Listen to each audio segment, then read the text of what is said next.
দাদা বুজুর্গ ব্যক্তি বলছেন, তুমি যে স্বপ্ন দেখেছো এটা তোমার একার স্বপ্ন নয়, আর এটা স্বপ্ন নয়, এটা হলো বাস্তব। তামাম পৃথিবীর সমস্ত মানুষের জন্য এইটাই হলো বাস্তবতা। তোমার পেছনে যে বাঘ দৌড়াচ্ছিল এটা বাঘ নয়, এটা হচ্ছে হযরতে আজরাইল আলাইহিস সালাম।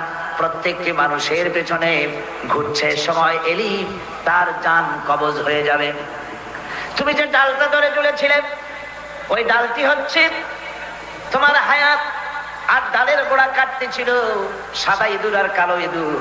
সাদা ইঁদুর হলো দিনের প্রতীক, কালো ইঁদুর হচ্ছে রাতের প্রতীক। দিন আর রাত তোমার হায়াতের রশিগাছা কুটকুট করে আস্তে আস্তে কেটে দিতেছে। আর নিচে যে কুয়া ছিল সাফ হা করে আছে, এটা হলো তোমার কবর। এর মধ্যে তুমি যে মাথার উপরে ঠান্ডা কি পড়লো